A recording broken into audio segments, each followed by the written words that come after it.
Hello, everybody. Surprisingly, many of you today. I was expecting that the whole audience, both people, are very looking very closely at the whole thing, but you are actually way more. So today, I'd like to talk about a little bit about the disruption on an industry, what's going on, and what I have seen so far in the game. Last 100 years, the automotive industry has been fairly stable in a sense that the supply chains and OEMs and the relationships have been fairly stable. Not many changes. However, now, last couple of years, actually, the whole game has started to change, and this will accelerate.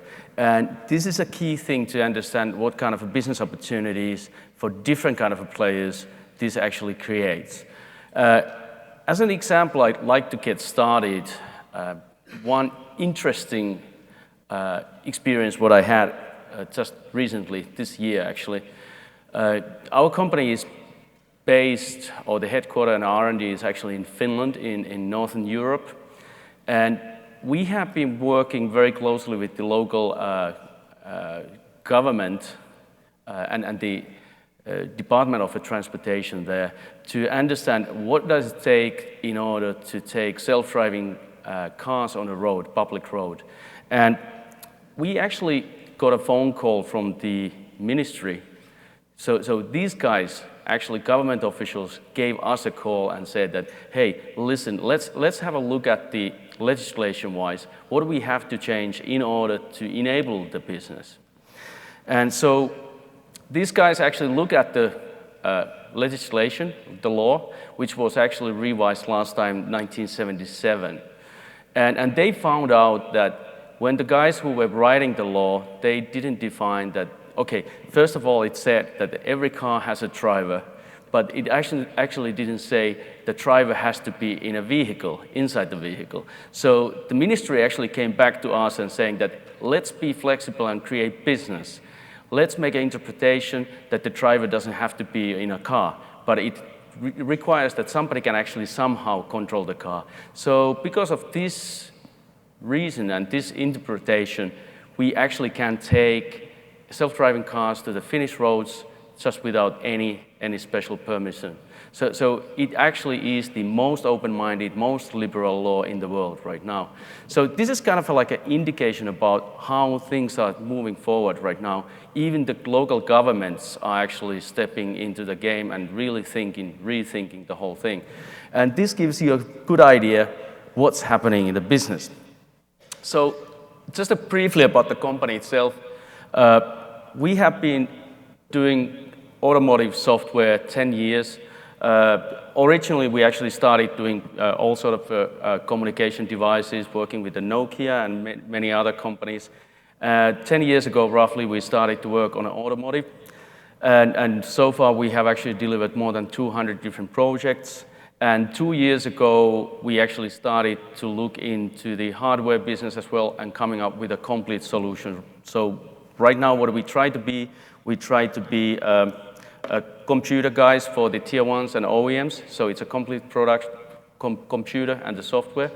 Model what we actually have named, it's a model which is software-driven hardware development. So we actually design our own hardware which is optimized for the security and cost efficiency, and especially optimized for the software what we are using.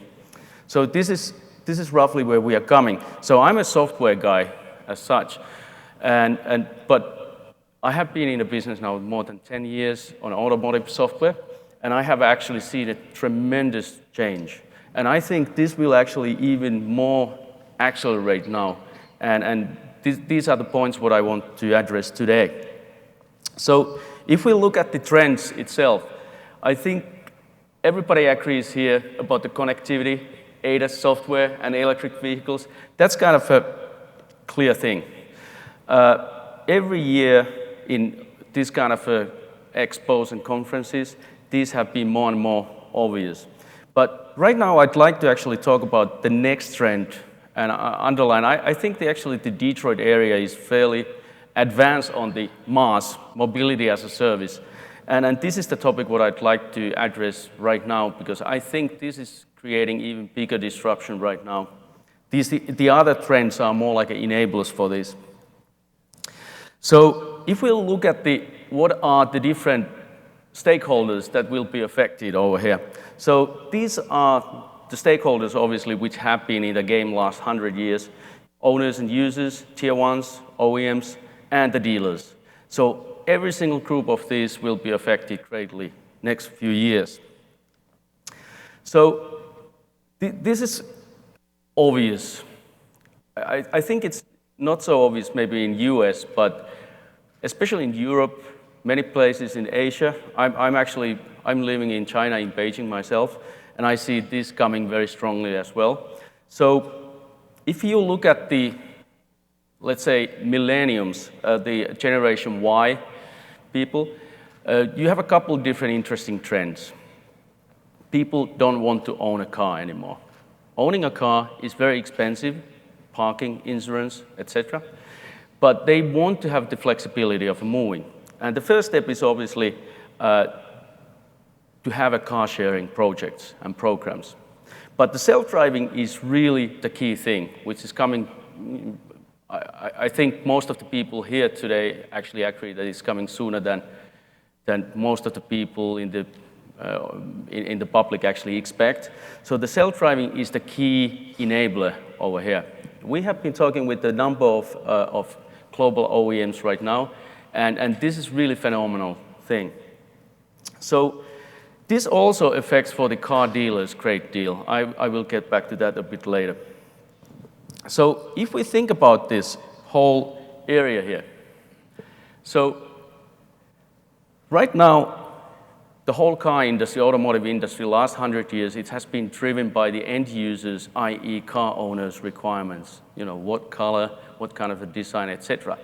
But now we see the whole automotive industry, or let's say car market, being divided into a number of different areas. You will always have people who want to drive by themselves, they want to own the vehicle, and they really care about the brand and the design. But then you will have a lot of other players, the mass players, mass operators, who really look into the game completely differently. I just recently talked with the Didi. Didi is in China. Basically, you can say it's an Uber of China. And these guys are looking the game. They don't look the game that they are the next generation taxi company, but they really want to be a mass operator. They want to control the whole thing. And it actually goes pretty far in a sense that one of my Chinese friends asked me a couple of weeks ago that who are our customers? I said that OEMs, you know, the car companies. And he said, so Didi is your customer? So they already now see that the Didi is already actually manufactured. So this is actually changing the whole game. So I think most of the people right now don't really realize that some of the requirements and the companies who actually drive the requirements will be actually mass operators. So in the same time, electric vehicles actually changes the whole supply chain. And last, again, many years, car industry has been almost impossible to penetrate as a newcomer. New companies don't come. But the electric vehicles actually changes this whole game. So the manufacturing process will be clearly completely different. We see this already right now happening as well. And what it means that you can actually have a new companies entering the game, which is again disrupting the business models for the suppliers as well. Okay, I don't go to the self-driving itself. I think this audience knows this pretty well. One of the key things what we have noticed right now is the specialization. So most of the companies, if you think about companies what I have here, like a Redband, Rideware, Mobileye, all of these companies, you didn't have this kind of a companies 10 years ago. But these companies really specialize for something really complicated software bits on pieces. And really, this is what we see more and more. You will have a new companies. It's not only the tier ones anymore. When you talk with the OEMs, many OEMs are saying that they're talking directly for the many technology companies. We experience the same. So these specialists will really beat the generalists. And this is the key trend, what we have to look at. And this actually affects for everybody's business logic as well. So if you think about, this is the continuation that you go from the mechanical to electronics, and now it's a software. So that's obviously clear for everybody over here. So now this is a bit bold statement that the consumer sales goes from the dealership. And this is part of the game again when you have a mass operators, etc., who actually buy the vehicles in bulk. So I have a nice example about the French market. One of the biggest French OEM was pushing very hard to sell EVs, electric vehicles, in French market. And finally, they got their EVs into the dealers as well. But dealers didn't want to sell EVs. And what was the reason? The reason was obvious. They found out that the biggest profit what the dealers are actually making is oil changes, selling the oil with the high prices and high margins. And EVs doesn't really fit into this model. So again, like these kind of dealers are actually between rock and a hard place in a sense that they have to understand what happens. And now at the same time, more and more OEMs are looking into the alternative models to sell these things. So the dealership is really in crisis right now. Again, getting back to the branding, I think this is the biggest challenge for the car companies, how it actually is. It doesn't move completely to the mass operator, but it's clearly the trend. You know, the people recognize the Uber, people recognize the Didi, so you will have more and more these kind of companies.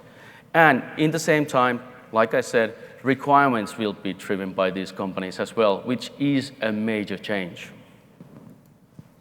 So if we look at the manufacturing, how it affects for the OEMs and tier ones alike, it's very clear that the electric vehicle, when you talk with the OEMs, many OEMs are saying that the manufacturing is still the same, you know, the seat is the same, etc. But it's not like that. When you talk with the number of other manufacturers, let's say you look at the Foxconn. Foxconn is the guys who are making these iPhones. So it's a company specialized for the manufacturing. And there is a certain analogy in this. I used to work 14 years ago for Nokia, and that time still Nokia had a really, really world-leading supply chain and logistics system. They had a big own factories, which were really efficient. But suddenly, Foxconn and the other EMS houses actually came and they became more cost efficient than in doing the inside factories. And now the same thing is happening on the EV side. Foxconn just recently announced that they will actually invest $1 billion USD for EV factory, and they want to make their own cars. In the same way, EVs, not conventional combustion engine cars, obviously. And again, this fits really well for the mass operator models, that what is the reason that the Didi and Uber goes to the Ford or anybody else and buy those cars over there? Why don't they go to these EMS houses like Foxconn? This will be a tremendous change in the industry. In the same time, obviously, the whole thing, the volumes will be going down for the self-driving capabilities. So this is clearly trend, and many of the OEMs actually don't want to do the self-driving cars because of this, which is an interesting idea. So if you think about this whole thing, the second point here is the legacy thing. So when we are talking with the older OEMs, they have a lot of problems which are coming from the legacy, like organization. I just recently met one OEM who had two different, for example, our product is a replacement for the instrument cluster and the IVI display. So it's a one computer which is basically controlling both displays. And the problems what we find out are mostly legacy problems. You have two different organizations in an OEM. You have one organization which is focusing for the instrument cluster, and you have some VP running that organization. Then you have a second organization which is focusing for the IVI, and they are saying we cannot integrate these two functionalities because we have two different organizations.